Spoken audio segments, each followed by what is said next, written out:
Welcome to Babar Hayat cricket show मान और मेरे साथ हैं Babar Hayat. Very good evening to all of you guys. But evening कैसी है? हमारी इवनिंग तो ऐसी है कि हम पाकिस्तान के एक्स क्रिकेटर्स के स्टेटमेंट देखते हैं तो बंदा गुस्से से पागल हो जाता है, शर्मिंदगी से पागल हो जाता है कि बंदा सोचता है कि ये कैसी एजुकेशन है, ये कैसे इन्होंने क्रिकेट खेली है, ये कैसे की है। और ये एक नहीं है, आप पीसीबी के चेयरमैन का देख लो, फिर आप रिसेंट लास्ट मंथ की स्टेटमेंट देख लो, आप हसन रजा को वो बाल वाला स्टेटमेंट देख लो पीसीबी के चेयरमैन का, दुश्मन मुल्क मोहम्मद हफीज का, वो चेन्नई की पिच हमें देंगे तो हमारे साथ धोखा। तो ऐसे दर्जनों है पाकिस्तान के एक्स क्रिकेटर्स की, बट अब तो अब्दुल रजाक ने इंतहा ही कर दी। मतलब इस तरह का स्टेटमेंट, मतलब आप कितनी अच्छी अच्छी एग्जांपल्स दे सकते थे, बट आपने इस तरह से अपने अंदर शो किया, अपनी सोच शो की, अपना दिमाग शो किया। बहुत ही अफसोस की बात है कि हमें इस पे बात करते हुए भी इतना अफसोस लगता है, और फिर उस पे पाकिस्तान के क्रिकेटर्स का डबल स्टैंडर्ड। शाहिद अफरीदी जो उधर पे बैठे हुए थे उस वक्त तो तालियां बजा रहे थे, बाद में कंडेम कर रहे हैं, शिव अख्तर भी कंडेम कर रहे हैं। ये हाल है पाकिस्तान के एक्स क्रिकेटर्स के।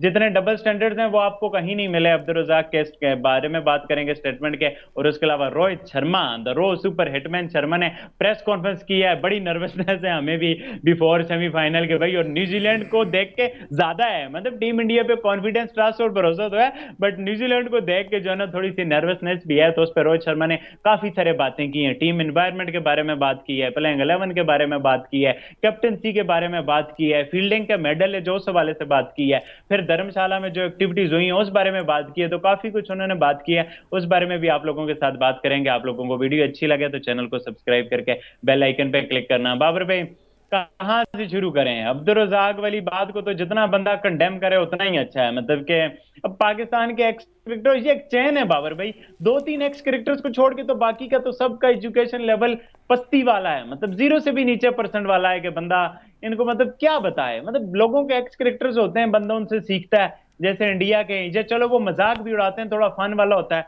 जैसे वीरेंद्र सहवाग हैं या कुछ, बट ये तो इंतहा कर रहे हैं बाबर भाई। जी। अफसोस है, मतलब इसके अलावा मैं कुछ कह नहीं सकता। डिसअपॉइंटिंग। और this is not first time. ये आपको पता है कि अब्दुल रज़ाक इससे पहले भी काफ़ी कंट्रोवर्शियल स्टेटमेंट्स देते रहे हैं, और सिर्फ अब्दुल रज़ाक नहीं, पाकिस्तान के बहुत सारे क्रिकेटर्स ऐसे हैं जो इस तरह की स्टेटमेंट्स देते हैं कि बाद में हमें जो है, क्योंकि हम मीडिया के ऊपर बैठे हुए हैं, हमें शर्मिंदगी होती है और हमें जवाब देना पड़ता है, हमें कंडेम करना पड़ता है, हमें इस पे बात करनी पड़ती है। और मतलब इसमें आई थिंक सो कि हम माला माल हैं इस काम में।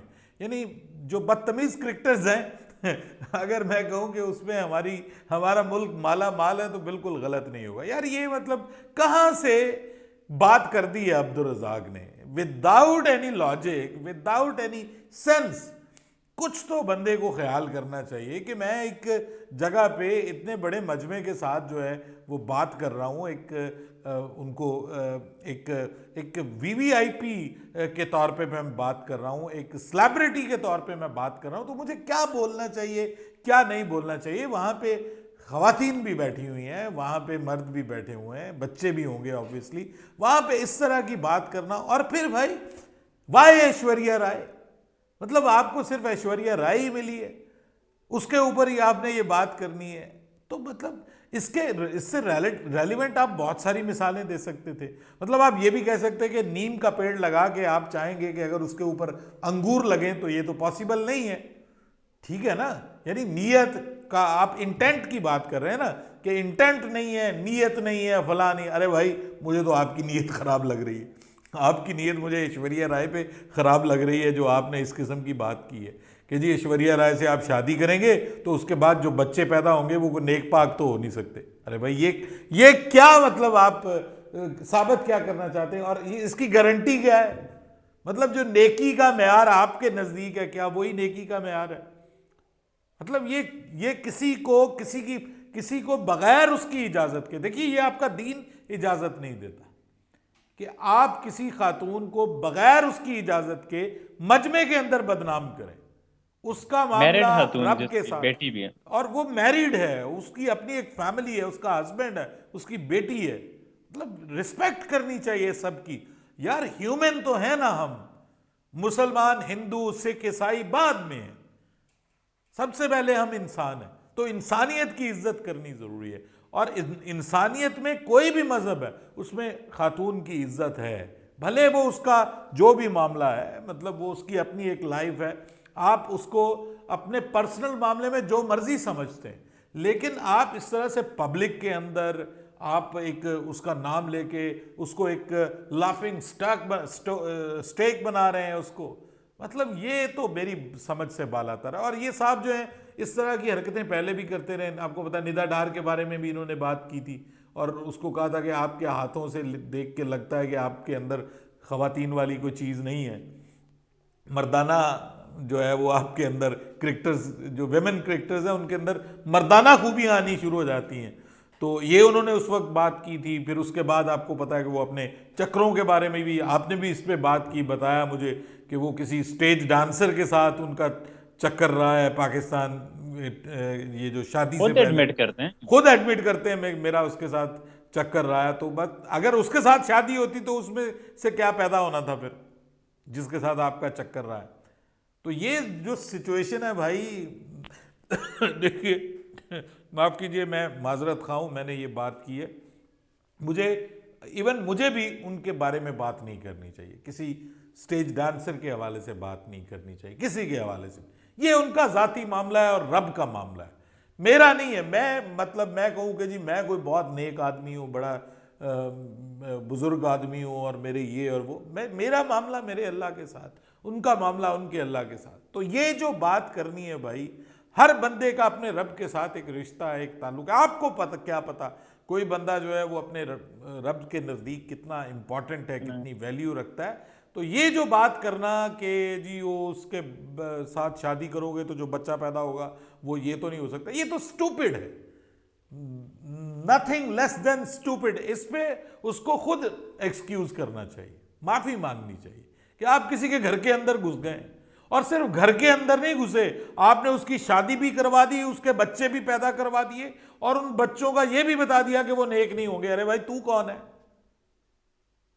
तू है क्या इस तरह की बात करने वाला? मतलब लोग मुंह उठा के बात कर लेते हैं और आपको अंदाजा नहीं है कि उस बात के जो है वो क्या नताइज निकलने वाले हैं, कॉन्सिक्वेंसेस क्या होंगे, किसी की जिंदगी के ऊपर क्या उसके असरात। तो ये तो फौरी तौर पे उसकी जानिब से एक्सक्यूज आनी चाहिए। और देखिए मैं समझता हूँ कि हमें भी उनके बिहाफ पे भाई, हम माजरत खां हैं उस पूरी फैमिली से कि हमारा एक जो है जिसको हमने हीरो बनाया हुआ था, क्रिकेटर अच्छा है विदाउट एनी डाउट, बड़ा अच्छा ऑलराउंडर था पाकिस्तान का, क्रिकेटर भी अच्छा है और बहुत सारी उसमें खूबियां भी हैं, लेकिन इस तरह की जब मतलब वो हरकतें करेगा, और मैं तो अब इसको कंडेम करने के लिए भी अल्फाज कम है। इंतहाई अफसोसनाक सिचुएशन है और उसको इसके ऊपर माजरत करनी चाहिए, माफी मांगनी चाहिए उस खातून से कि जिसको विदाउट एनी लॉजिक, बगैर किसी वजह के, आपको हक क्या पहुंचता है कि आप किसी की तरफ उंगली उठाएं और उसके बारे में बात करें। आप अपने बारे में बात करें, आप क्रिकेट के बारे में बात करें, आप कोई जनरल एग्जाम्पल दे दें। आप उसके पहुंचे, उसके घर पे पहुंचे, उसकी शादीशुदा और औरत की किसी और से शादी करवा दी, ठीक है, मैरिड की, ऊपर से उसमें बच्चे भी पैदा कर दिए, उनका कैरेक्टर सर्टिफिकेट भी दे दिया। यार ये अजीब आदमी है, इंतहाई डिसअपॉइंटिंग जहालत है सर, जहालत। इंतहा दर्जे की जहालत है सर, इंतहा दर्जे की जहालत है। उससे भी आगे कोई हो तो बंदा क्या है कि कुछ बाउंड्रीज ही नहीं है, कुछ मतलब आपका है ही नहीं, अपने आप पे कंट्रोल ही नहीं है, इतने आप फ्रस्ट्रेटेड पर्सन हो। बहरहाल बाबू भाई, रोहित शर्मा ने प्रेस कॉन्फ्रेंस की और रोहित शर्मा, हमें तो नर्वसनेस है ही है, रोहित शर्मा बड़े काम कंपोज, एक हमारा कप्तान है प्रेस कॉन्फ्रेंस करता है कि कॉन्फिडेंस का अंबार लगा देता है, वर्ल्ड कप से पहले ही वर्ल्ड कप जीत जाता है, देखिए फाइनल मैं जीत आपको जाता है, बताऊं, चौथे में भी रहने नहीं। इस बार उस्मान ऐसा कुछ नहीं होने जा रहा। इस बार इंडिया चोक नहीं करने जा रहा, ये लिख लें, ये नोट कर लें, ये मैं आज आपको डंके की चोट पे कह रहा हूं। India is not going to choke, no more. India इस बार जाने नहीं देगा वर्ल्ड कप, ये मैं आपको बता रहा हूं। उनको पता है कि ऐसा मौका उनको दोबारा नहीं मिलना, पता नहीं कब मिलेगा दोबारा। देखिए 2011 में, उसके बाद कितना अरसा लगा उनको 2023 तक पहुंचने में, ठीक है। यह मौका उनको दोबारा नहीं मिलने वाला, and they are going to grab it, ये मैं आपको बता रहा हूं। जो मर्जी हम करते रहें पाकिस्तान में, कहते रहें कि जी वो जी चोक कर जाएंगे, न्यूजीलैंड ये कर देगा। अच्छी टीम है, ये नहीं मैं कहता कि न्यूजीलैंड कर नहीं सकती। न्यूजीलैंड भारत को शिकस्त दे सकती है, क्रिकेट में कुछ भी पॉसिबल है, और न्यूजीलैंड तो देती आई है, उसका रिकॉर्ड भी अच्छा है। ठीक है, माजी में इंडिया चोक भी करता रहा है, सारी चीजें अपनी जगह, लेकिन मुझे लगता है कि मैक्सिमम 30% चांसेस है, 70% सेमीफाइनल इंडिया का है, फाइनल इंडिया का है, वर्ल्ड कप इंडिया का है। जिस किसी के माई के बाप में कोई दमखम है तो वो उससे लेके दिखाइए, मैं आपको बता रहा हूं, ये मेरी प्रिडिक्शन है, लिख लें। फाइनल भी इंडिया जीतेगा, सेमीफाइनल भी इंडिया जीतेगा, और आसानी से जीतेगा। भाई कोई मुकाबला ही नहीं है क्रिकेट का, ये मैंने रात भी कहा था, सुबह वाली वीडियो में भी कहा था कि मुकाबला ही नहीं है। आप देख लीजिए ना यार, यहां पे टॉप 5 जबरदस्त फॉर्म में है, नजर ना लग जाए, बस नजर ना लग जाए। आज रात नजर उतारें अपनी टीम की, 24 घंटे बहुत इंपॉर्टेंट है। बाकी ये है कि कंपैरिजन नहीं है ना, न्यूजीलैंड की टीम अच्छी है, लेकिन वो अगर आप पाकिस्तान के साथ मुकाबला कर रहे होते तो वो अच्छी होती, वो तो पाकिस्तान के आगे ढेर हो गए। तो मेरे ख्याल में रोहित शर्मा को ये अंदाजा है, और जब आपकी टीम का एक माइंडसेट बन जाता है ना उस्मान, जब आपकी टीम ये आदत बन जाती। सोच रही होती है कि यार ये मौका अब दोबारा नहीं मिलने वाला, और ये हमने कर डालना है, ये हमने हर सूरत में कर डालना है, और सबके जो माइंडसेट जो है वो सिंक्रनाइज्ड होते हैं एक दूसरे के साथ, सब यही सोच रहे हैं। जो एक पहले नंबर से लेके 11वें नंबर तक का जो प्लेयर है ना उनका, सिराज तक, वो यही सोच रहा है कि भाई वर्ल्ड कप नहीं जाने देना, अगर नहीं लिया तो भारत का बहुत बड़ा नुकसान हो जाएगा। तो जब ये सोच हो ना सर, ये इस तरह की जब सोच किसी भी काम में किसी की भी बन जाती है, तो सर कामयाबी उसका जरूर मुकद्दर बनती है। टीमें सोचों से जीतती हैं, माइंडसेट से जीतती हैं। मैं अक्सर कहता हूं टीमें यहां से जीतती हैं, जिगरे से जीतती हैं। ये जिगरा जो है, ये आपका जो मेंटल स्ट्रेंथ है, आपका जोश और जज्बा है, और मुल्क के लिए कुछ कर गुजरने का जुनून है, ये आपकी बॉडी को गवर्न करता है और आपकी बॉडी उसके मुताबिक चलती है। जब आप यहां से हारे होते हैं ना, तो आप जो मर्जी कर लें, आपकी बॉडी आपको धोखा ही देगी। यहां पे मैं समझता हूं कि टीम इंडिया के पास दी बेस्ट चांस, इससे बढ़कर और मौका नहीं मिलेगा। और रोहित शर्मा की आपने प्रेस कॉन्फ्रेंस देखी है, उनकी प्रेस कॉन्फ्रेंस से भी आपको कप्तानी के हवाले से भी उन्होंने बात की, आपने बताया जिस तरह से, मैंने पूरी नहीं देखी लेकिन आपने बताया इस हवाले से, and I know, I can understand.